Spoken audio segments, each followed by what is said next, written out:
Are you not Go doing ahead. dating apps at all? Like, I know there's one So that's just for like celebrities. I forget what it's called. Raya? Raya. Yeah. I was on that for a little bit. But I'm not even really the dating app kind of guy.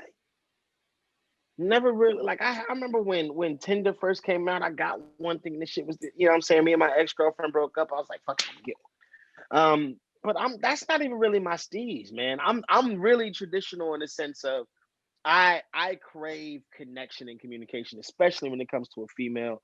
You know what I'm saying? Even if not even just on some like, you know, like let's go home and have a good night kind of drawing, but like across the board. Like even if I'm going to have a one night with a woman, I need to connect with you to realize I need to know what you're about, what your surroundings are. You know what I'm saying? We need to have that conversation at the bar or at the party so that I at least know what I'm going home with. I've done the online dating thing. I have. And how you feel about it? Like, do you feel like it's a feasible method? You know, this is one of those things where it's just like, in my experience, you meet extremes. Like, it's very polarizing personalities is what I'll call it. Like, it's just like some people are really on there for like marriage. Some people are on there like looking for a sperm donor. Like it's not for everybody. Like, you know what I'm saying, that's just an experience. That's just an experience. But yeah, not my speed. So for me, like I've dabbled and dabbled on dating apps before for sure. But I'm like, I don't like getting just starting brand new conversations over and over and over and over, right?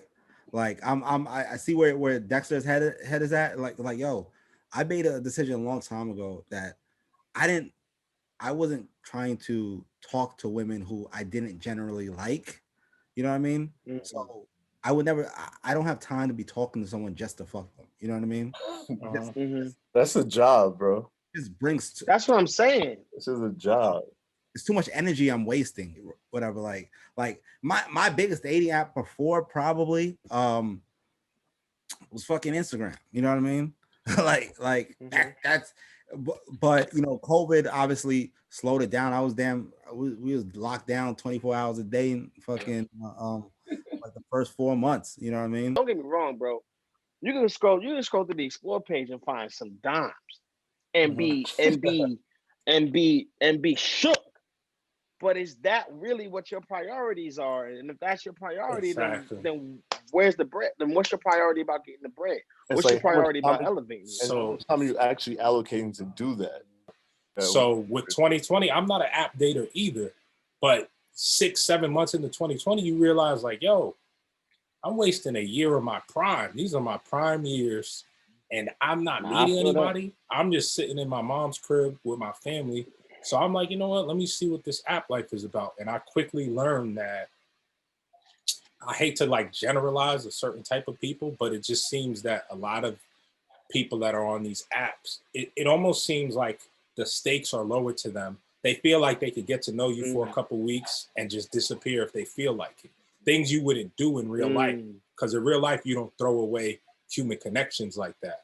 But because you're on an app and it's like, oh, I can just swipe and get another one. You just, all right, I'm going to just throw this shit away. You know what I mean? Like, I'm going to just throw this shit away. Like, I go get another one right now. Like, the mindset of dating is we live in a time where we're so used to instant satisfaction. Instant gratification. We're so used to being able to instantly get what we want. Back in our day growing up, if you like, for instance, like if you wanted that bacon, egg, and cheese sandwich that you referenced earlier from that bodega, you had to get up, put your clothes on, walk to the store, and go get it. Mm-hmm. If you wanted to meet a girl, you had to get up, go to the bar, go to the club, go to that party, and go to the mall. Go to the mall, holla at shorty, you know what I'm saying? Go in the Foot Locker, see what's cracking. Like, you had to do those things. Now, with the way that society has conformed due to technology, if you want that sandwich, you go on Postmates, you go on Uber Eats, you go on Grubhub. If you want that girl, you go on no free promotion. Tinder, you go on Raya, you go on Instagram. So, you know, we live in an era of instant satisfaction, which I believe is truly depriving us of the connection that is required to build long and sustaining relationships. And there's the whole chicken and the egg aspect of it all that's crazy to me, right? It's like in a COVID world, it's like, let's say you meet someone on Instagram or on some kind of app, right? You have to, a woman will say, yo, take me out, this, that, the third, but you have to decide you like this girl enough to risk getting COVID before you're going to take her on a date. And how do you get to that point without taking her on a date? So it's like trying to get the chicken without the egg, because it's like, I got to know I like you enough to go out here and risk my health. But how do I know I like you enough if I haven't hung out with you? I'm just text messaging you. I'm supposed to know you're legitimate. And then when I get there, you're a bozo or something. So it's a very weird game now where it's just like, for me, I'm not really sure how to operate in this space. So I'm waiting for the world to open up, because I don't think digitally is the way. I don't think computer love, is the thing. I think it's created a different environment as well.